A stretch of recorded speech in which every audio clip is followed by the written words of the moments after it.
in the 1890s, at the time of our own federation, New Zealand was offered the chance to join us as a state of Australia. It might not have happened, but that hasn't stopped them wanting all the benefits of being Australian, as well as keeping their own independence, which they get as a sovereign country too. But you can't have it both ways, or can you? Well, Jacinda Ardern in Sydney today for Talks with Scott Morrison clearly thinks you can. Now, not every Kiwi migrant will be perfect, but evidence shows that the vast majority are providing a net benefit to Australia.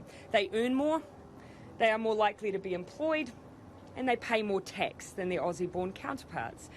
They are Australia's best migrants. But rather than them being given security to keep contributing, in return their rights are being eroded. Simple rights like assistance from the National Disability Insurance Scheme, even though they pay into the scheme's levy, or the ability to join the Defence Force or even become a federal civil servant. Kiwis want to contribute to the place that is now their home, but not been given the potential to do that to their fullest. Separate again is the issue of deportations. Australia is well within its rights to deport individuals who break your laws. New Zealand does the same. But we have a simple request. Send back Kiwis, genuine Kiwis. Do not deport your people and your problems. Now, I might remind Ms Ardern here that New Zealanders are the only people, apart from Australian citizens of course, with an automatic right to reside in Australia. And while yes, they do pay taxes, so does everybody else. And that's because citizens or not, they use our roads, go to our schools and get treated in our hospitals. A couple of decades ago, Kiwis living here, and there's about 650,000 of them, or over 15% of New Zealand's total population living here in Australia. A couple of decades ago, they lost the right to access Australia's social security benefits, so the pension, the dole, NDIS, unless, of course, they actually became Australian citizens. I'm not making this up, you heard it right. A couple of decades ago, up until then, a Kiwi could move here, stay as a citizen of New Zealand, never pay $1 of tax in Australia before they arrive, but end up claiming our welfare for life. And let me tell you, plenty of them did. In Sydney today, here for the annual talks between the two PMs, Jacinda Ardern really took Australia to task for deporting New Zealand citizens back to New Zealand if they had committed a serious crime. The law to deport non-Australian criminals back to their home country has long been on the books, but until Peta Credlin became Border Protection Minister, sending them back was a rarity. But now with Dutton in charge, it's all changed. And over 1,500 Kiwi criminals, many of them bikies involved in the illicit drug trade, have been sent back to New Zealand. Ardern, well, she doesn't like it. But why should foreigners who've committed serious crimes in Australia be allowed to remain here after their prison sentence? Just because they're Kiwis, they might be our cousins, they are not Australians. And if you're not an Australian and you commit a serious crime, you don't get to stay here, even if you might have lived here for many years. And the Prime Minister Scott Morrison himself, a former immigration minister, could not have been clearer today.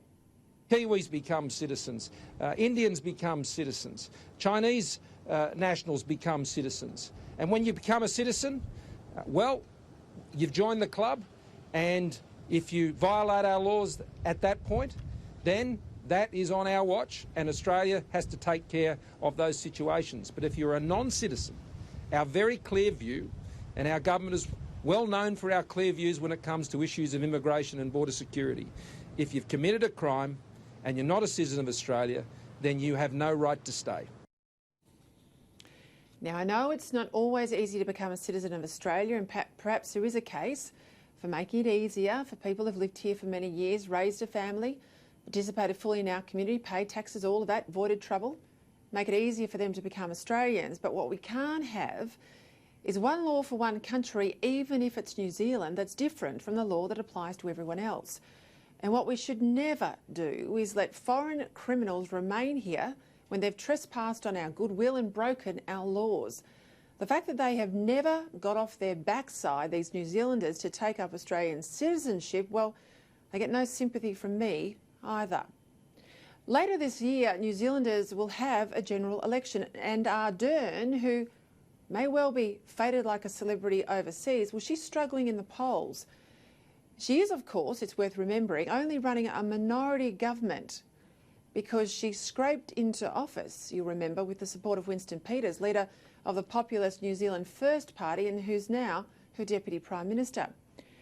As an example of how her ability to strike a pose isn't matched by delivery, at the last election Ardern promised to end homelessness, pledging to build 100,000 high-quality, affordable homes over 10 years.